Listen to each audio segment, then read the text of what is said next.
자, 들어가 되겠어요?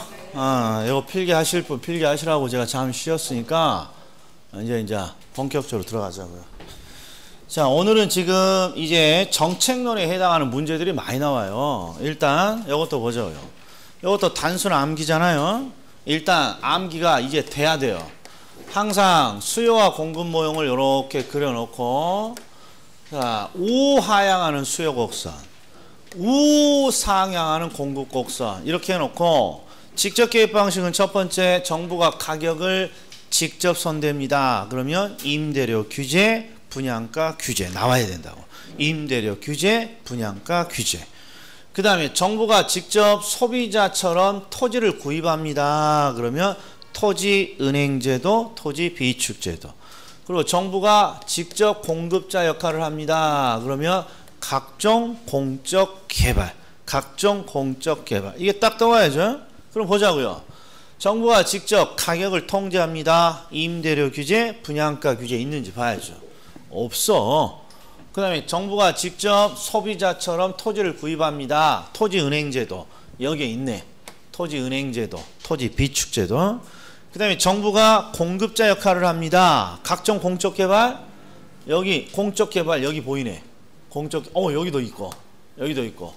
일단 기본적으로 요것들은 딱 체크해 놓고 나머지를 이제 한 번씩 더 봐야죠.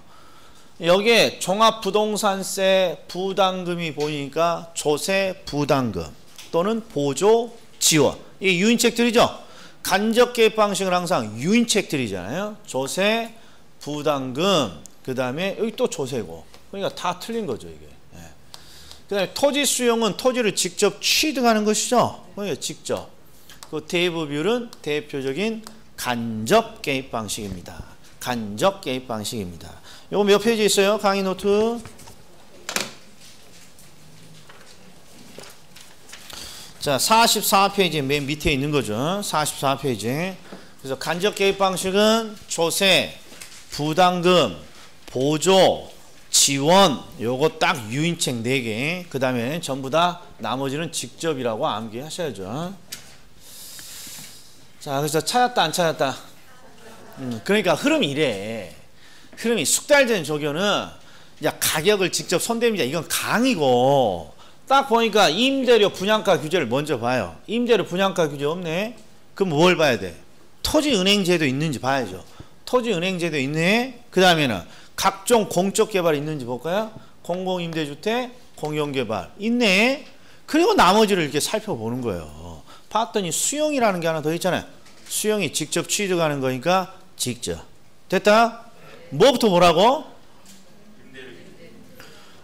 분양가 임대료 규제가 있냐 보고, 토지은행제도 있냐 보고, 각종 공적 개발이 있느냐, 일단 이거부터 딱 찾아놓고 나머지 쭉 보는 거란 말이에요. 자, 그 다음에 이제 10번 보세요. 10번. 여기 보면 시장 실패가 있어요. 시장 실패 한번 읽어보고 가죠. 44페이지. 자, 시장 실패가 위에 있어요. 시장 실패 의미를 봤더니 시장이 자원을 효율적으로 배분하지 못하는 상황입니다. 이게 자원의 배분이라는 말이 나오면 기본적으로 시장 실패와 관련돼 있어요. 그래서 자원을 효율적으로 배분하지 못한다. 그러면 시장 실패. 그리고 시험에는 이 시장 실패의 원인이 잘 나와요. 원인을 봤더니 외부 효과, 공공재 대표적인 시장 실패 원인이죠. 그래서 외부 효과, 공공재가 왜 시험에 잘 나옵니까? 그러면 시장을 실패시키는 대표적인 원인이니까. 그리고 나머지는 다 그럴듯해. 위험, 그 다음에 정보의 비대칭성, 그 다음에 불안정 경제. 그럼 보자고요. 1번. 토지 이용에 있어서 용도지역제는 사회적 후생 손실을 완화하기 위해 지정됐습니다. 후생이라는 거 해석할 필요 없고, 사회적인 손실을 뭔가 줄이기 위해서 개입을 했다. 뭐 틀려 보이지 않아요. 그 다음에 2번, 주택시장에서 단기적으로 수요에 비해 공급이 부족합니다. 이렇게 돼 있어요. 요건 빼고 뒤쪽을 보면 시장 실패가 발생하면 정부의 시장의 주택시장에 대한 개입의 근거가 됩니다. 뒤쪽은 전혀 문제 없어. 그러니까 요게 시장을 실패시키는 원인인지만 확인해 보면 되는 거예요. 근데 시장 실패 원인은 강의 노트에 있는 거 말고도 다양한데 공급이 부족하대. 그럼 시장이 절단 날 것 같아? 시장이 번성할 것 같아? 아 그래 그러니까 틀려 보이지 않아. 이렇게 가면 된다 이런 말 이게. 아니 공급이 부족하다는데 시장이 흥할 일은 없을 것 같아. 아니, 이렇게 가는 거야 이게. 그 다음에 3번 토지거래 허가구역. 요거 기억.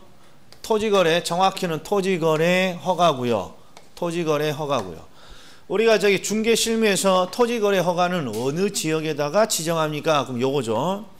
투기적인 거래가 성행하거나 지가가 급격히 상승하는 지역. 이게 투기 거래가 성행하거나 지가가 급격히 상승하는 지역. 그리고 하나가 더 있어. 그러한 우려가 있는 지역. 이런 지역은 토지거래 허가구역으로 지정을 합니다. 자, 그 다음에 자 4번 분양가가 나왔어요. 분양가. 자, 분양가 상한제 또는 임대료 상한제. 다른 말로 하면 분양가 규제, 임대료 규제. 분양가 규제, 임대료 규제는 누굴 위해서 존재해요? 소비자? 그 소비자를 위해서 존재하니까 항상 분양가를 낮추는 정책이고 임대료 규제는 임대료를 낮추는 정책이죠. 그러니까 뒤쪽을 봤더니 실수요자의 내 집 마련 부담을 완화하기 위해 도입했습니다. 맞았겠죠. 그래서 이놈이 틀린 거예요. 말도 안 되는 문장이죠. 주택 보급률이 100%를 넘게 되면 주택 보급률이 100% 넘게 되면 자 정부는 주택 시장에 개입하지 않나요? 아니잖아요. 정부의 정책이 주택 보급률만 있는 건 아니잖아요. 다양한 사회적 목적이 있잖아요. 그래서 주택 보급률이 100%를 넘는다 하더라도 다양한 다른 목적을 위해서 시장에 개입을 할 수 있는 거죠. 개입하지 않는다. 자, 그 다음에 11번. 자, 11번을 봤더니 1번은 개발권 양도제도. 개발권 양도제도. 그런데 개발권 양도제도가 본지가 너무 오래돼서 기억이 안 나신다게. 그래서 제가 개발권 양도제도 한번 정리 한번 하자고 오늘. 이 개발권 양도제도가 52페이지인데 자 52페이지에 있는 이 개발권 양도제도가 작년에 시험에 나왔어요. 그렇기 때문에 제가 그렇죠. 조금 등한시했단 말이에요. 그랬더니 시험만 내면 추풍낙엽이야. 그래서 제가 다시 한번 보고 할 테니까 보세요. 이 개발권 양도제도는 용도지역제랑 관계가 있습니다. 용도지역제랑 어떤 식으로 관계가 있냐 이렇게. 지금 여기에 두 지역이 있어요. A라는 지역과 B라는 지역이 딱 있는데 자 어느 지역이든지 정부는 용도지역을 지정하죠. 이렇게 용도지역을. 그러면 용도지역을 딱 지정하면 항상 어떤 제한이 첫 번째 부과되느냐. 건축 규모의 제한이 들어와요. 건축 규모의 제한이. 그리고 이 건축 규모 제한과 관련해서 우리가 암기하고 있는 게 건폐율, 용적률, 높이 제한 이런 게 들어온단 말이에요. 그러면 결국 용도지역제가 지정되면 건물을 원하더라도 여기까지밖에 제한을 할 수 없는 거죠. 규제를 여기까지밖에 지을 수 없는 거죠. 그런데 최초에 이렇게 용도지역이 지정되면서 건축에 제한을 받으면 딱히 큰 문제가 없어요. 왜? 너도 제한받아? 나도 제한받아. 너도 제한받아? 나도 제한받아. 딱히 문제가 없어요. 다 같이 제한을 받으니까. 그런데 이제 어떤 일이 벌어집니까? 이제 미국이죠. 미국의 뉴욕에서요. 뉴욕에서 갑자기 문화재가 발견돼요. 이 문화재는 지금 어디에서만 발견된 거예요? A라는 지역에서만 지금 문화재가 발견이 된 거예요. 그러면 이제 문화재가 발견된 지역에 이제 추가 규제를 하게 되는 거예요. 추가 규제를. 이렇게. 문화재 보존을 위해서. 그러면 이때 A 지역의 토지 소유자들이 이제 들고 일어나는 거라고. 이때. 왜? 다른 지역은 제한이 없는데 우리 지역만 추가 규제로 요만큼에 해당하는 부분이 더 개발이 이루어질 수 없잖아요. 자, 그래서 이제 이들은 뭘 요구하느냐? 정부에게 보상을 요구해요. 정부에게. 그리고 당연히 정부는 보상을 해줘야 돼요. 왜? 문화재 때문에 개발을 제한했으니까. 그런데 문제는 정부가 보상을 딱 하려고 봤더니 돈이 너무 많이 드는 거예요. 문화재가 발견될 때마다 보상을 해줘야 되니까. 그래서 정부가 어떻게 하면 정부의 지출이 없이 이 문제를 해결할까 하다가 자, 추가 규제로 이용하지 못하는 부분을 개발권이라고 이렇게 명령을 붙여요. 이름을. 그리고 이 개발권을 다른 지역에다가 이렇게 양도할 수 있는 제도를 만들어내요. 이게 개발권 양도제도 이렇게 부르는 거야. 그럼 이 양도한다는 건 개발권을 거래할 수 있다고 하는 거예요. 근데 이 개발권은 누가 삽니까? 그러면 다른 지역에 개발업자가 사요. 근데 이 개발업자가 이 개발권을 사는데 개발업자가 개발권을 살 때 공짜로 가져가지 않겠죠. 당연히 이렇게 돈을 지불한단 말이에요. 이렇게. 그럼 해보자고요. A 토지 소유자들은 지금 보상을 받기를 원했는데 개발권을 거래함으로써 뭐가 들어왔어요? 돈이 들어왔잖아요. 그러니까 땡큐 하는 거예요. 땡큐. 땡큐 이렇게 하는 거예요. 그 다음에 정부는 보상을 해줘야 되는데 지금 보상을 해줘야 되는데 돈을 너무 많이 써야 된다는 게 문제였잖아요. 근데 이 돈은 정부가 준 게 아니잖아요. 그죠? 개발업자가 준 돈이지. 그러니까 정부의 입장에서도 돈 들어간 거 없는데 땡큐 이런단 말이에요. 그 다음에 개발업자가 돈을 주고 샀기 때문에 그럼 개발업자가 독박을 쓰는 것입니까? 아니라고. 개발업자는 이 개발권을 어떻게 활용할 수 있냐? 요 규모 제한을 초과하는 부분으로 이렇게 사용할 수가 있는 거예요. 이게 돈을 지불했지만 다른 사람이 이용하지 못하는 부분까지 개발권을 통해서 이용을 할 수 있다는 거죠. 그러니까 개발업자도 딱히 나쁠 건 없다 이런 말이에요. 이런 걸 우리는 개발권 양도 제도라고 한다 이런 말이에요. 그래서 읽어보시면 자 의미가 뭐라고 돼 있냐? 개발권 양도를 통해서 규제지역 토지 소유자의 재산상의 손실을 보전하려는 제도입니다. 뭘 통해서? 개발권의 양도를 통해서. 그리고 내용을 봤더니 뉴욕시에서 역사적 구조물을 보존하기 위해서 처음 등장했고요. 두 번째, 개발이 제한된 토지 소유자에게 개발권을 부여함으로써 정부의 재정 부담 없이 보상이 가능합니다. 포인트는 정부의 재정 부담 없이 보상을 가능하게 하더라 이런 거야. 정부가 돈 쓰는 거 없이. 그리고 중요한 건 현황이 뭐라고 돼 있어요? 우리나라에서 도입돼버렸다, 도입되지 않았다. 우리나라에서는 도입되지 않았다 이런 거죠. 그리고 우리나라에서는 왜 도입되지 않았습니까? 토지 소유자들이 정부의 보상을 요구하면 정부가 뭐라고 했다고요? 좋은 말 할 때 참아라 이렇게 하고 끝냈단 말이에요. 이런 걸 도입할 필요가 없었다 이런 말이에요. 우리나라는. 자, 그래서 개발권 양도 제도 자주 나옵니다. 작년에 나왔지만 올해 다시 나온다고 누가 장담하겠어요? 자, 그럼 1번 들어가 보죠. 자, 개발권 양도 제도란 개발 제한으로 규제되는 보존지역. 이게 이런 것들이 눈에 안 들어온다고 이런 것들. 개발 제한으로 인해 규제되는 보존지역. 그냥 쉽게 뭐 때문에 지금 만들어진 제도예요? 문화재 보존. 문화재 어떤 보존 지역에서 발생하는 토지 소유자의 손실을 보전하기 위해서 만든 제도입니다. 자, 이렇게 간단하게 해석하고 넘어가야죠. 틀려 보이진 않아요.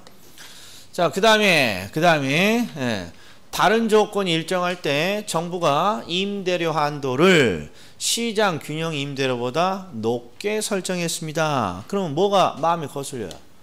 여기에 거슬려야죠. 여기에. 자, 정부의 임대료 규제는 항상 시장의 균형 임대료보다 낮게 설정하는 거예요. 낮게. 그리고 높게 설정한다면 잘못된 정책이니까 시장에 미치는 영향은 없는 것이고, 시장에 미치는 영향은 없는 건데 뒤쪽을 봤더니 초과 수요가 발생하고 임대 부동산의 부족 현상이 발생한다고 했으니까 이게 틀린 거죠. 낮게 설정해야 이런 현상이 나타나는 거죠. 그 다음에 헨리 아저씨 나오면 항상 토지 단일세. 자, 토지세를 제외한 다른 모든 조세를 없애고 정부의 재정은 토지세만으로 충당하는 토지 단일세를 주장하였다. 헨리 아저씨의 토지 단일세. 그 다음에 공공토지 비축. 이게 토지은행 제도죠. 자, 공공토지 비축 제도는 정부가 토지를 매입한 후 보유하고 있다가 적절한 때에 이를 매각하거나 공공용으로 사용하는 제도를 말합니다.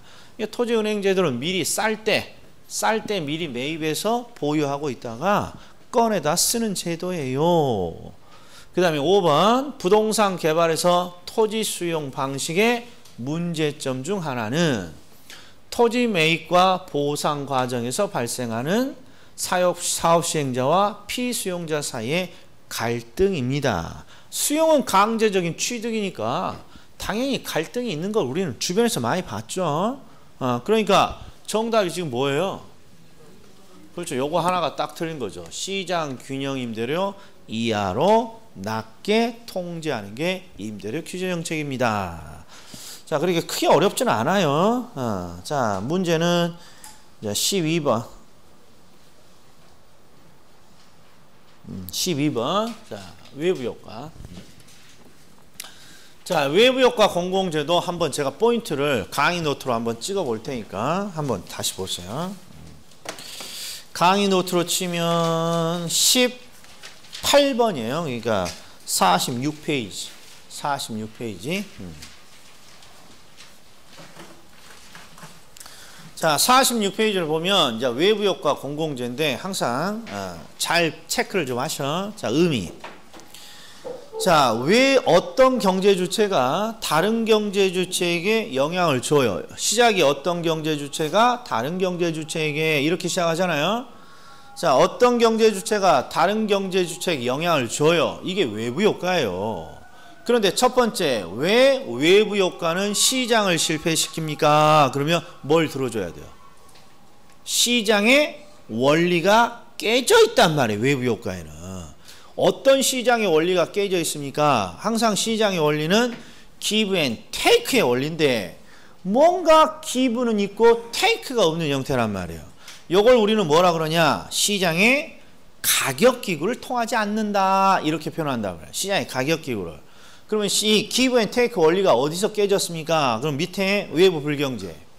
외부 불경제가 떠오르면 항상 공해를 떠올리는 거죠. 공해. 그러면 시장이 공장은 의도하지 않은 손해, 공해를 주지만 자, 우리들에게 배상을 한다 하지 않는다. 그래서 give and take라는 시장의 원리가 깨지면서 시장 실패 이렇게 되는 거예요. 그리고 그에 대한 배상을 하지 않아요. 이게 배상을 하지 않으니까 돈이 남는다, 부족하다. 돈이 남으니까 과대한 생산을 한다고 적어져 있어요. 근데 이렇게 논리적으로 따질 필요는 없고 항상 외부 불경제만 과대 생산이고 나머지는 다 뭐라고 암기한다? 과소. 외부 불경제만 과대 생산이고. 자, 그럼 이제 해보자고요. 이제 바로 하고 문제 풀자고요. 자, 외부 불경제부터. 공해가 딱 떠오르고 공장은 의도하지 않은 손해를 주지만 그에 대한 배상을 하지 않아요. 시장 실패. 그리고 외부 불경제니까 과대한 생산. 그리고 이건 사회에 안 좋은 거죠. 그러니까 정부는 벌금이나 부담금 부과 등의 규제. 그리고 외부 불경제가 만들어지는 시설물이 우리 지역에 들어옵니다. 그럼 우리는 피켓에다가 절대 들어오면 안 됩니다. 낫으로 시작하는 님비 현상 이렇게 되는 거고. 근데 외부 경제 의미 의도하지 않은 이익을 주면서 그에 대한 대가를 받지 않습니다. 시장 실패. 그리고 외부 불경제가 아니니까 과소. 그리고 외부 경제는 사회에 좋은 일을 하는 거니까 항상 정부는 지원 보조를 하고. 그리고 외부 경제를 유발하는 시설물이 우리 동네에 들어오면 플리즈 해야죠. 후딱 갖고 오라고. 그래서 핀피 현상이 나옵니다. 그 다음에 밑에 공공재와 시장 실패. 공공재는 공공이 동시에 함께 사용할 수 있는 재화인데 두 가지 특징을 갖고 있죠. 소비의 비경합성과 소비의 비배제성. 그럼 비경합성이 뭡니까? 다수가 동시에 소비할 수 있기 때문에 먼저 소비하기 위해 경쟁하지 않습니다.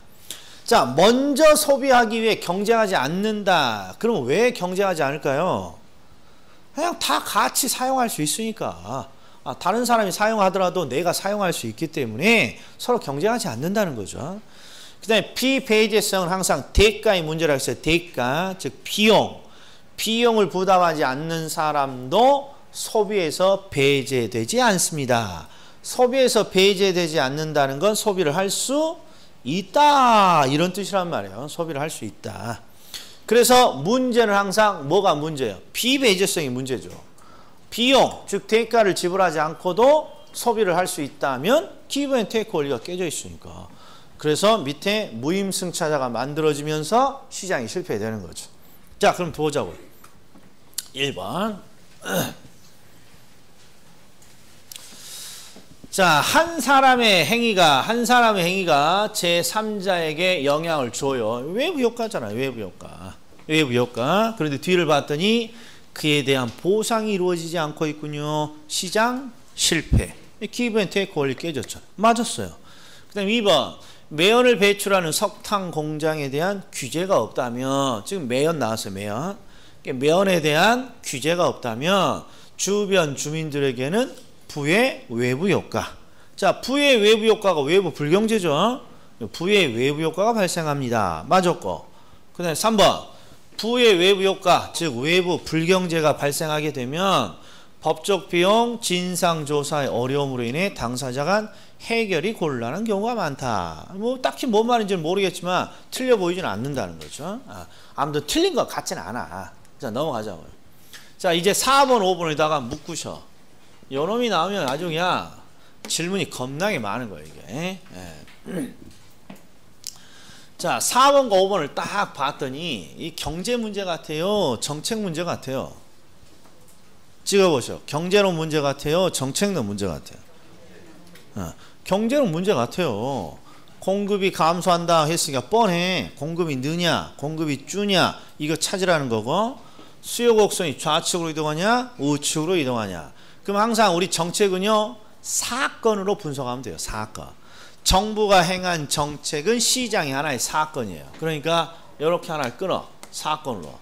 부의 외부 효과를 발생시킵니다. 그러면 이게 공해겠죠. 공해를 유발시키는 공장에 대해서 부담금을 부과했어요. 자, 공장은 공급자입니까? 소비자입니까? 공급자죠. 그러니까 결국 공해를 유발한다는 이유로 공급자에게 부담금을 벌금을 때려 부과했다는 거야. 그럼 공장은 조언을 하겠어요? 실언을 하겠어요? 실언을 하겠죠. 그러니까 공급이 감소하게 됩니다. 옳은 지문. 그 다음에 얘도 보세요. 새로 조성된 공원이 쾌적성이라는 정의 외부 효과를 발생시킵니다. 지금 좋은 외부 효과가 발생시키니까 땡큐죠. 소비자 입장에서는 땡큐. 그러니까 주변에 대한 수요가 는다 준다? 늘어야죠. 그러니까 수요 곡선은 우측으로 이동합니다. 그래서 정책론에서 뭐 가격이 어떻게 되고 소비가 어떻게 되고 공급이 어떻게 되고 물어보면 전부 다 세 가지 경제 패턴 중에 뭘로 해석한다? 두 번째, 증가 감소를 구별하는 유형으로 해결하면 되는 거야. 왜? 정책이 하나의 사건이니까. 자, 그래서 공장에 대해서 부담금을 부과합니다. 그건 노 땡큐죠, 공장이. 그래서 공급을 줄이는 거고. 자, 공원이라는 새로운 정의 외부 효과가 나온다. 그럼 땡큐니까 수요 곡선은 우측으로 늘어납니다. 좌측이 아니라. 보니까 또 아무것도 아니잖아요. 아무것도 아니야. 4번, 5번. 자, 그럼 요 3번 봐요. 자, 이게 공장이요. 공해를 통해서 지나가는 행인에게 이렇게 공해라는 손해를 이렇게 끼쳐요. 그러면 대부분 행인들이 뭐라고 하냐? 공장에게 뭘 요구해요? 너 때문에 내가 공해 때문에 피해를 입었으니까 네가 좀 보상을 좀 해야겠어. 배상을 해야겠어. 이렇게 요구한다고. 그러나 이게 현실적으로 안 된다고. 왜 안 됩니까? 이게 어려워. 이게. 즉 내가 허리가 쑤셔. 내가 허리가 쑤시는데 공해 때문에 허리가 쑤시는지 공인중개사 요새 공부를 열심히 하느라고 허리가 쑤시는지 아무도 알 수 없다고. 그렇기 때문에 대부분 이런 공해 등의 이 외부 효과에 대해서 그렇죠, 조사가 거의 어렵습니다. 그렇기 때문에 개인 간에는 해결이 안 되는 거예요. 그래서 공장과 개인 간, 당사자 간에는 해결이 안 되는 거예요. 그래서 정부가 어떻게 강제적으로 공해를 유발시키며 벌금을 때려 부과하는 거예요. 개인 간에 해결이 안 되니까. 자, 이런 식으로 해석을 하면 되겠습니다. 그 다음에 13번. 자, 13번. 자, 오늘의 하이라이트. 13번, 14번, 15번. 자, 13번, 14번, 15번. 자, 강의 노트로는 몇 페이지로 가시나요? 66페이지. 66페이지.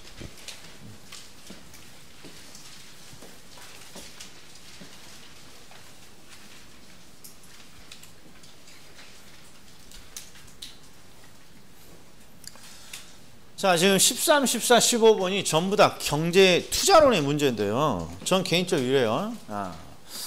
우리 66페이지를 보면 뭔가 내용이 많이 적어져 있어요. 뭐 그냥 널널해 보여요. 널널해 보여. 그럼 한 장을 넘겨봐요. 아니, 뭐 수식, 공식 이런 거 많이 적어놨는데, 우리가 이런 거 언제 봤어요? 보도 안 했어요. 보도 안 해. 이거 해야 되는데 보도 안 한 거니까 결국 투자 분석 기법에서 우리가 해야 될 건 거의 없어요. 버려불거나 볼 거 몇 개 없거나. 그러니까 이건 해줘야 되는 문제인데 이 연습을 안 하니까 자꾸 틀린 거예요. 자, 봐요. 자, 일단 우리가 해야 될 거 66페이지. 투자 분석 기법 중에 할인법이 있는데 할인법이 종류가 몇 개입니까? 이건 암기하고 있어야죠. 그래서 의미를 봤더니 수익과 비용을 현재 가치로 환산해서 투자를 분석합니다. 즉 수익의 현가와 비용의 현가로 수익을 분석하죠.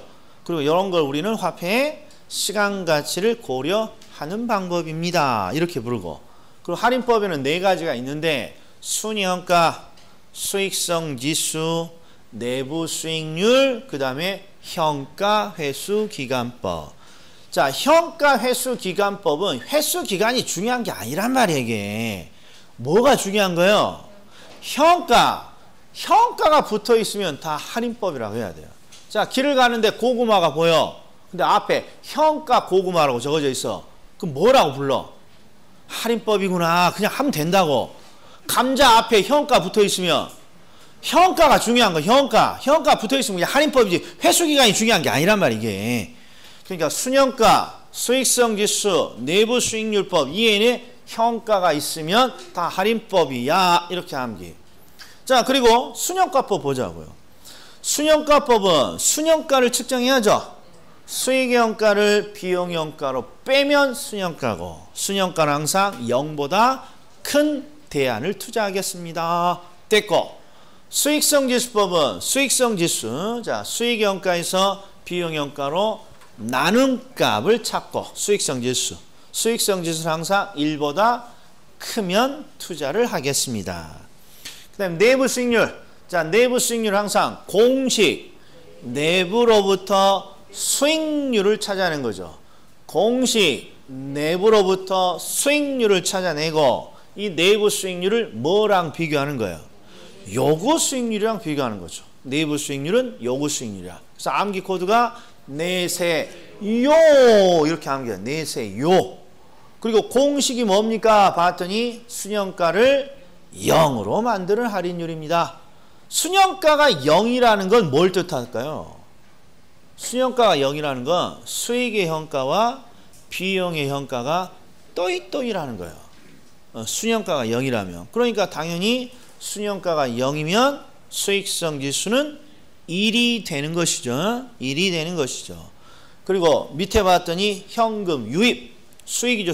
수익의 현가와 현금 유출, 비용의 현가가 일치되는 할인율입니다. 요 3가지 정도밖에 없어요. 그리고 오른쪽을 보세요. 심화. 67페이지에 딱 오른쪽을 보시면 자, 3번째 박스부터서가 심화라고. 3번째 박스부터가. 근데 3번째 박스에 있는 걸 다 볼 필요도 없어요. 제가 찍어 볼 테니까. 이 6개도 많은 것 같아. 하지 마. 제가 찍은 것만 잘 보셔. 첫 번째, 순현가가 0이라면 수익현가와 비용현가가 또이또이니까 수익성 지수는 1이 된단 말. 이건 잘 나온단 말이에요. 그 다음에 동그라미 3번. 할인율이 클수록 순현가는 작아집니다. 그럼 어딜 간다? 마트에 간다. 그럴 때 마트의 할인율이 커졌어요. 그럼 돈을 적게 내고 오는 거죠. 순현가는 작아집니다. 그 다음에 6번. 자, 일반적으로 순형가법은 내부 수익률보다 우월한 방법으로 평가됩니다. 이게 요새 계속 나오고 있단 말이에요. 자, 순형가와 내부 수익률법 두 개를 비교하면 누가 우월한 방법이라고 결론을 내줘요? 순형가법. 이게 이해하기 쉽다고. 이해하기 쉬워. 그런데 이제 밑을 봤더니 심화에서 순형가법의 우월성이라고 돼 있는데 단순히 순형가법이 우월하다라는 평가는 잘 안 나오고 1번을 봤더니 재투자율 이런 게 적어져 있어요. 2번은 가치가산의 원리, 부의 극대화 이런 문구가 있단 말이에요. 근데 이런 문구가 중요한 거예요? 이런 문구는 의미 없는 거예요. 재투자율, 가치가산의 원리, 부의 극대화 이런 표현이 중요한 거예요? 중요하지 않은 거예요? 중요하지 않아. 중요했으면 제가 설명했겠죠. 재투자율, 가치가산의 원리, 부의 극대화 이런 게 중요한 게 아니라 자 1번 지문을 봤더니 끝에 보다 합리적입니다. 이런 표현이 있다고. 그러면 짝대기가 반드시 어디로 가야 된다는 거예요? 순형가로 가 있으면 그냥 옳은 지문이단 말이에요. 2번도 봐요. 끝에 보다 합리적입니다 라는 문구가 보이죠? 그러면 짝대기가 어디로 가야 돼? 순형가법으로 흘러가면 된다 이런 말이에요. 재투자율이 뭐고 가치가산의 원리가 뭔지 기억이 안 나도 보다 합리적입니다 이런 표현이 있으면 반드시 어디로 짝대기가 돼야 된다? 순형가법으로 짝대기가 되어 있으면 된다 이런 말이에요. 다시 할인법의 특징부터 동그라미 1번 순형가가 0이면 수익성 지수는 1이 됩니다. 잘 나오고 3번 할인율이 크면 클수록 현재 가치는 작아집니다. 잘 나오고 6번 일반적으로 순형가법이 무조건 우월한 법이에요. 우월한. 그래서 보다 합리적입니다. 보다 우수합니다. 이런 표현이 있으면 전부 다 어디로 짝대기 가고 순형가법으로 간다 이런 말이에요. 자, 그 다음에 비할인법 봐요. 비할인법. 비할인법이 많아 보이지만 우리는 어떤 걸 전략적으로 선택했어요? 안 본다. 이걸 이미 선택한 거 아니에요? 요거 다 암기하고 있는 분이 어딨어? 이런 걸. 자, 보세요. 비할인법에서는 크게 수익률이 있고 수익을 통해 만들어낸 승수가 있단 말이에요. 승수. 근데 여기서도 제가 항상 물어봐. 그냥 징그라. 어떤 걸 징그럽게 물어봅니까? 수요의 가격 탄력성은 무엇을 측정합니까? 그럼 뭐라고 대답해줘요? 수요량의 변화율 이렇게 대답해 주듯이 여기서도 항상 수익률이라는 건 수익을 측정하는 지표인데요. 도대체 어떤 것으로 수익을 측정합니까? 어떤 것으로 수익을 측정합니까? 이러면 이거 봐. 이거 봐. 항상 순영업 소득이 떠올라야 된다. 순영업 소득이. 순영업 소득이. 순영업 소득이. 이것도 한번 보죠. 어제 누가 질문을 주셔서. 우리가요. 100억을 투자해요. 100억을. 100억을 투자해요. 그리고 120억을 벌었어요. 그럼 이게 해석을 어떻게 해요? 지금 100억을 투자해서 부동산을 사서 1년 말에 120억에 되팔았다는 거예요. 100억에 사서 120억에 되팔았어요. 그러면 이때 누군가가 물어봐요. 이 투자안으로부터 너 얼마를 벌었니? 그러면 나 120억 벌었어. 이렇게 말하는 사람이 있어 없어요? 그런 사람이 있을 수도 있지만 이상한 사람이지. 120억을 번 게 아니라 그 중에 100억은 누구 거야? 이미 내 거야, 내 거. 내 돈이 100억 들어가서 120억에 되팔았으니까 내가 번 건 뭐예요? 요 1년 동안 20억 번 거란 말이야. 20억. 20억. 그러니까 이 120억은 무엇입니까?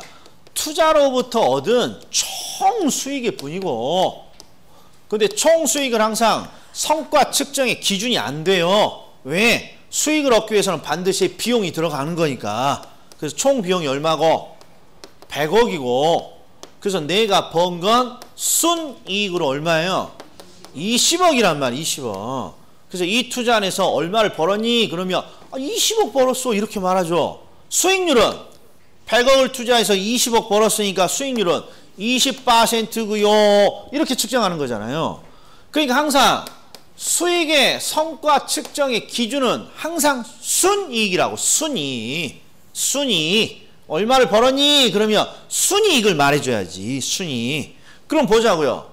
우리가 암기하고 있는 가, 유, 순, 전, 후 중에 순이익에 해당하는 게 뭐밖에 없어요. 그래서 항상 수익은 뭘로 측정해요? 그러면 순영업소득이 나오는 거예요. 순영업소득이 순이익이니까. 그래서 실무에서는 수익률을 측정합니다. 그럼 어떤 수익으로 수익을 측정한다고? 순영업소득으로 측정하니까 순영업소득으로 측정한 수익률을 뭐라고 부른다? 순소득률이라고 부른다, 이런 말이에요. 그 다음에 실무에서 승수를 만들 때도 순영업소득으로 승수를 만들어내니까 이게 순소득 승수라고 부르고, 이 두 가지가 잘 나오는 거예요, 유일하게. 이게 순소득률이 나오면 수익률의 일종이고, 정확히 말하면 어떻게 말해줘야 돼? 순영업소득으로 측정한 수익률입니다.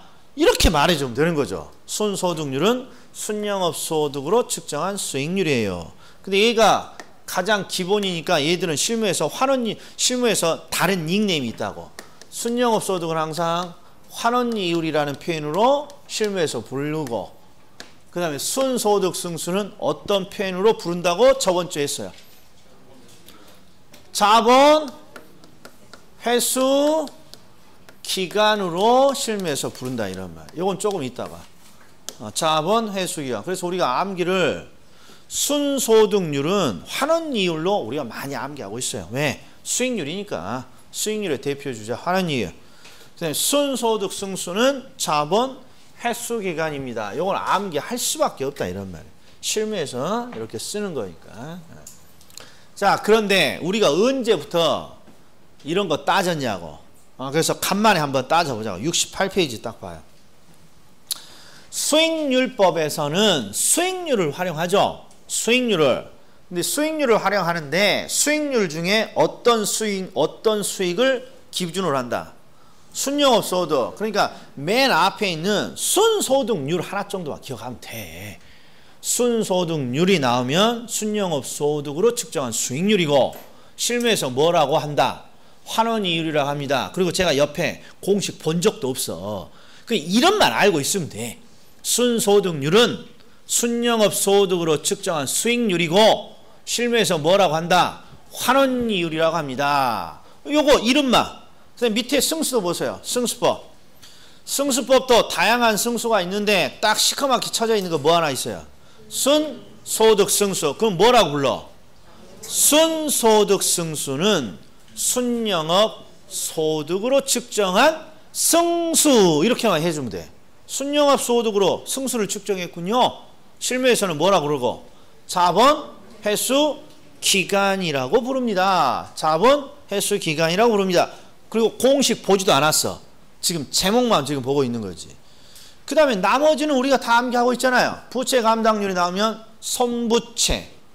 자, 채무 불이행률이 나오면 유채무시가 영부인을 띵고 갑니다. 그 다음에 대부비율 T자, 부채비율 T자. 이 정도면 정말 할 거 다 한 거란 말이야, 이게. 자, 그럼 이제 해보자고, 이게. 자, 첫 번째. 야, 다 한 거야, 진짜 다. 자, 여기서 벗어나는지 안 벗어나요? 봐봐. 자, 13번. 투자 타당성 평가에 대한 설명인데, 일단 1번. 회계제 이익률. 익숙하다, 익숙 안 하다. 익숙 안 해. 익숙 안 한 걸 뭐하러 봐. 그냥 회계제 이익률. 그냥 넘어가자야. 얼마 편해. 얼마. 넘어가자. 뭔 말인지 모르겠다. 2번 내부 수익률. 내부 수익률 항상 공식. 내부로부터 수익률을 찾고 내부 수익률을 요구 수익률이랑 비교합니다. 근데 공식이 순현가는 0이잖아요. 순현가는요. 그러니까 투자로부터 기대되는 현금 유입, 수익의 현가와 현금 유출, 비용의 현가를 같게 하는 할인율입니다. 이게 맞죠? 순영가가 0이니까 수익의 영가와 비용 영가를 같게 만든다. 확실히 맞았고. 3번 순영가는 화폐의 시간 가치를 고려한다? 고려하지 않는다? 화폐의 시간 가치를 고려하는 방법이죠. 할인법이니까. 맞았고. 그 다음에 4번 이론적으로 순영가는 항상 0을 기준으로 0보다 크면 투자를 하고 0보다 작으면 투자를 하지 않는 거잖아요. 순영가가 0보다 작다고 했으니까 투자의 타당성은 없다고 할 수 있어요. 맞았잖아요. 그 다음에 5번을 봤더니 수익성 지수는 화폐의 시간적 가치를 고려하지 않습니다. 이게 틀렸잖아요. 수익성 지수는 할인법이니까 화폐의 시간 가치를 고려한다. 대부분 요 정도 수준이에요. 요 정도 수준. 이렇게 모르는 거 한두 개 있으면 그냥 빼면 돼. 읽지 않으면. 그런데 이거 제가 요걸 함정으로 잘 나오니까 제가 한번 설명해 볼 테니 잘 봐요. 회계적 이익률이라고 돼 있어. 왠지 수익률 같아요? 승수 같아요?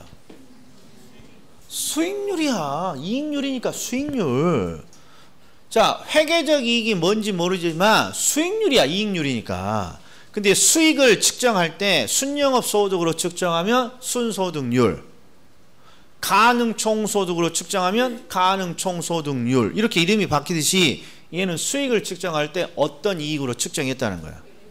회계적인 이익으로 수익을 측정했다, 이런 거야. 회계적 이익으로 수익을 측정했습니다. 이게 수익률이에요. 그런데 회계적 이익이 뭐니? 그냥 회계 장부에 기록되어 있는 이익으로 보는 거예요. 회계 장부에. 근데 우리가 항상 수익률은 어떤 걸 기준으로 해요? 항상 수익을 측정할 때는 어떤 수익을 기준으로 해요? 그래서 순이익이 있으면 되는 거야. 이게 순이익이. 순이익을 뭘로 나눴다고 돼 있어요? 그러니까 수익률 맞구만. 그냥 가면 되는 거란 말이야. 이게. 요 앞에 연평균 이런 게 나오면 왠지 의문을 가져가야 돼. 안 가져도 될 듯해. 뭐하러 가져? 수익률 항상 연 단위로 따지는데 연평균으로 따진 것 같구만. 그럼 되는 거지. 그냥 회계적 이익률 수익률이네. 수익의 측정 기준은 항상 순이익이니까 순이익을 투자 금액으로 나눴어? 수익률 같네. 이렇게 가면 되는 거예요. 이렇게. 됐다? 얘는 정답으로는 잘 안 나와요. 함정으로 우리를 골치 아프게 하는 용어지. 회계적 이익률이 나오면 수익률이야. 요 정도면 된다, 이런 말. 수익률이야. 자, 그 다음에 14번. 자, 요거 이제는 이제 포기한다, 포기하지 않는다. 자, 수익률과 승수가 나면 우리는 이런 것도 잘 안 본다고. 이런 것도 우리는 뭐만 딱 봤어. 수많은 승수가 있어. 5만 7천여 가지. 수많은 수익률이 있고 하다못해 시험에 별 거지 같은 회계적 이익률 이런 것까지 나온다고. 수익률에. 그러나 우리는 본 적이 있어, 없어요? 뭐만 봐? 항상 어떤 수익률, 어떤 승수만 찾고 봤어요? 다시 안 들려. 뭐라고? 이것만 봤다니까. 이것만 옆에. 이것만 알고 있으면 된다니까. 항상 수익은 순영업 소득으로 측정하고 순영업 소득으로 수익을 측정하면 순소득률, 순소득 승수, 딱 요 두 가지만 암기하면 된다, 이런 말이야. 순소득률을 환원일이라고 하고 순소득 승수를 회수기간이라고 합니다. 그리고 나서 69페이지 봐요. 69페이지 오른쪽에 B할인법 오른쪽. 그리고 나머지 것들은 이름으로 따지는 게 아니라 그냥 다 무슨 관계로 찾아내기로 했어요. 대응관계. 그래서 산정 원칙에 보면 동그라미 2번에 뭐라고 돼 있어요? 세전, 세후, 현금, 수지 계열이 나오면 현금 수지는 항상 지분 수익이니까 뭐랑 대응돼야 된다? 지분 투자 금액이라.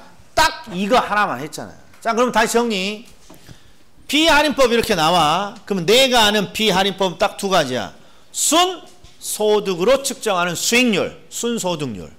순소득으로 측정하는 승수, 순소득 승수. 그리고 얘들은 최소한 닉네임이 있어. 환원이율, 자본 회수기가. 그거 말고는 나머지는 일단 뭐만 확인한다? 대응 관계만 확인합니다. 그럼 대응 관계란 게 뭐니? 이딴 거 볼 필요도 없이 세후 현금이라고 나왔어. 그럼 무조건 지분 수익이에요. 그러면 지분 수익이면 무조건 앞에 뭐가 나와야 된다? 이것만 따져준다 그랬어. 그 다음 2번도 세전 현금이니까 지분 수익이에요. 지분. 그러니까 앞에 지분 투자 금액이 나와야죠. 얘는 대비가 되네. 일단 틀려 보이진 않아. 그 다음에 3번은 순영업 소득이야. 지분이에요? 지분 수익이 아니에요? 지분 수익이 아니니까 총 투자 금액이 나와야 된다고. 그 다음에 세후 현금이 나왔어요. 지분 수익이네. 지분 투자 금액이 나와야지. 그 다음에 5번 지분 투자액이라고 돼 있으면 지분 수익이 나와야 될 거 아니에요.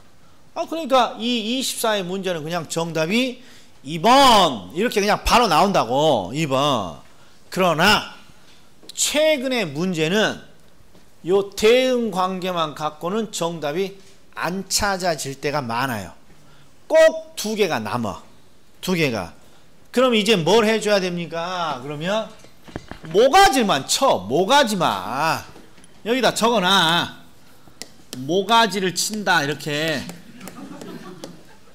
자, 그리고 모가지를 칠 때 승수는 왠지 슝슝 올라가는 것 같아. 승수는 슝슝. 그래서 항상 승수가 보이면 모가지를 쳐서 투자 금액을 슝슝 올려. 그리고 그냥 읽어. 그럼 된다고. 투자 금액을 총소득으로 나눈 값이라고 적어져 있어야 되는데 뭐라고 돼 있어? 투자 금액을 총 투자 금액이 투자 금액이니까 투자 금액. 이 틀렸잖아. 모가지만 치면 보여 정답이. 우리가 아는 게 아니라. 그 다음에 순소득 승수도 승수니까 투자 금액을 슝슝 해서 어디로 올려? 위에다 올린다고. 그러면 투자 금액을 순영업 소득으로 나눈 값 이렇게 돼 있어야 될 거 아니에요. 근데 순영업 소득은 맞았네. 네가 틀렸네. 총 투자 금액이야죠. 자, 세후 현금 승수 모가지 쳐서 위에다가 투자 금액을 올리는데 세후 현금 지분 수익이니까 지분 투자 금액을 이렇게 올리는 거예요. 그러면 지분 투자 금액을 세후로 나눌까? 네가 틀렸구만. 이렇게 해도 그냥 그렇게 시간이 많이 안 걸린다고. 모가지 쳐서 투자 금액 정도 올리는 건데 뭐 몇 분이나 걸리겠어. 이렇게 한다 이런 말이야. 자, 그 다음에 지분 투자 수익률이 나왔어요. 투자 의미 없어. 그냥 지분 수익률이야.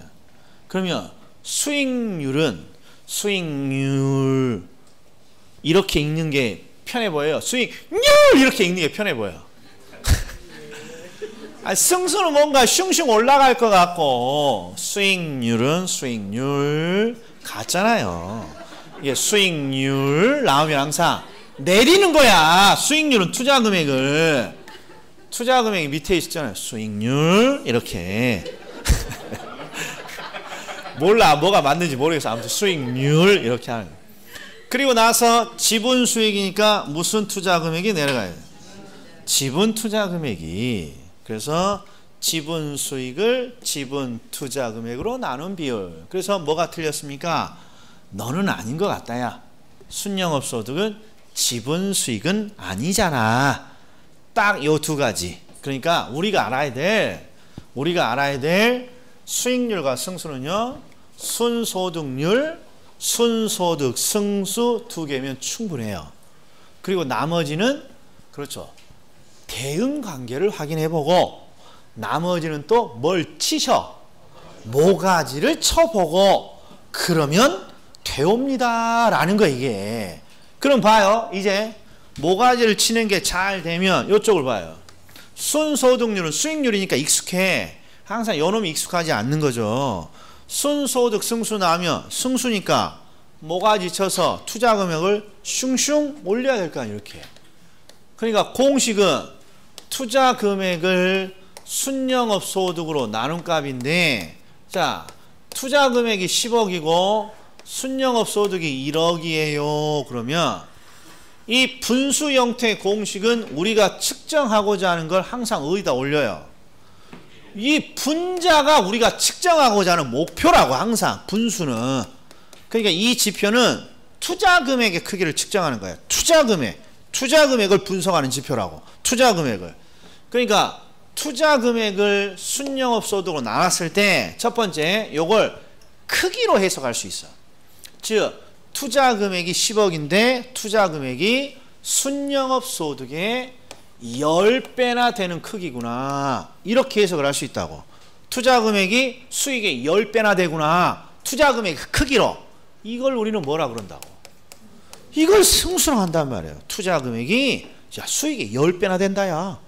많다는 거예요? 적다는 거예요? 이게 좋다는 거예요? 안 좋다는 거예요?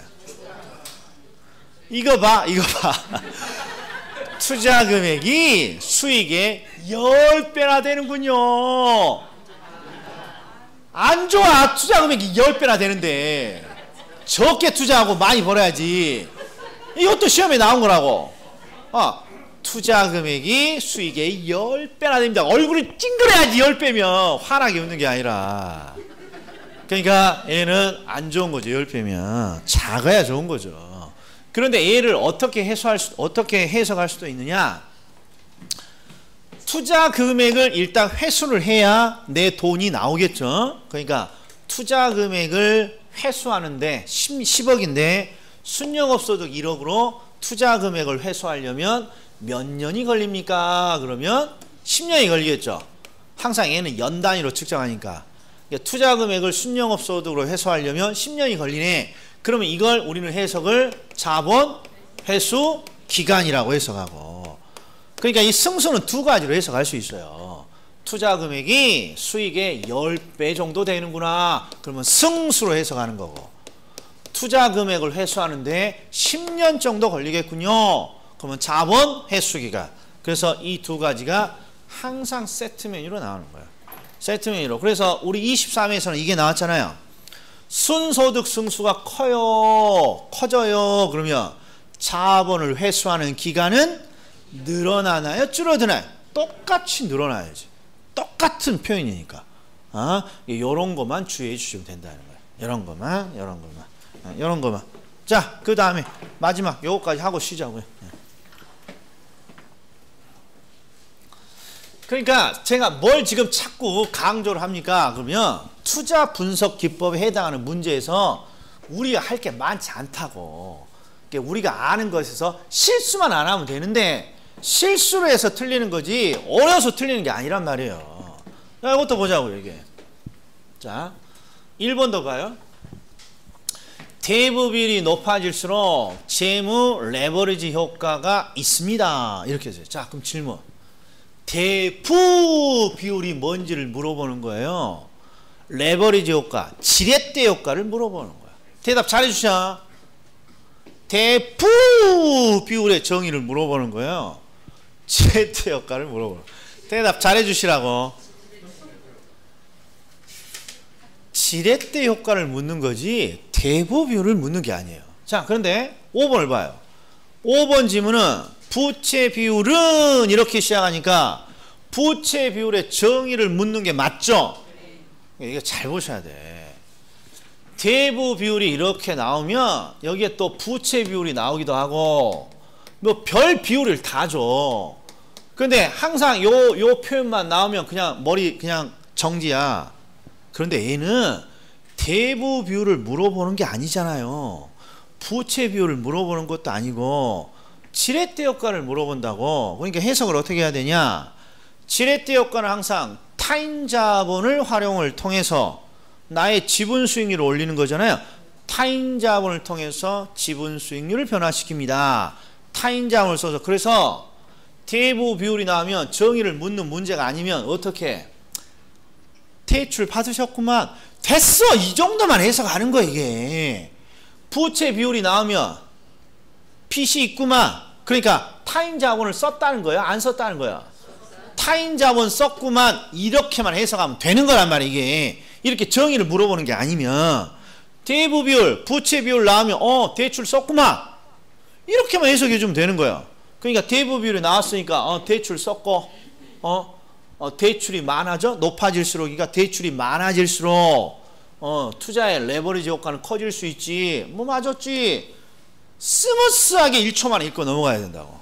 대부비율 타인자본을 썼네. 타인자본이 높아지면 지렛대 효과는 커질 수 있지. 넘어간다고. 그 다음에 자 2번 강의 노트에서 유동비율이란 걸 나는 본 적이 있다. 없어. 이거 뭐하러 쳐다봐. 이거 참 나도 본 적이 없어.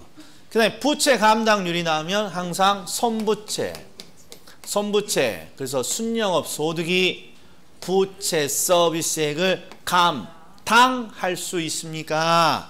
그리고 항상 분수 형태니까 1을 기준으로 하죠. 1보다 크면 감당할 수 있다 없다? 있다가 되고 1보다 작으면 감당할 수 없다. 이렇게만 해석해 주면 되잖아요. 근데 지금 부채 감당률이 1보다 작아. 이게 감당할 수 있다 없다? 없다. 근데 차입자의 원리금 지불 능력이 충분하다. 틀렸다고. 씨풀하다고. 부채 감당률 순영업 소득이 부채 서비스액을 감당할 수 있나요? 1보다 크면 감당할 수 있는 거고 1보다 작으면 감당할 수 없습니다. 생각을 해봐. 1보다 클 때 감당한다고 하게 해야 되겠어요? 1보다 작을 때 감당한다고 해야 되겠어요? 당연히 1보다 클 때 감당한다고 해야죠. 그러니까 1보다 작으니까 감당할 수 없다. 원리금의 지불 능력이 충분하지 않다. 자, 총 투자 수익률을 보면서 연구를 해야겠어요. 그냥 뭐라고만 해주면 돼.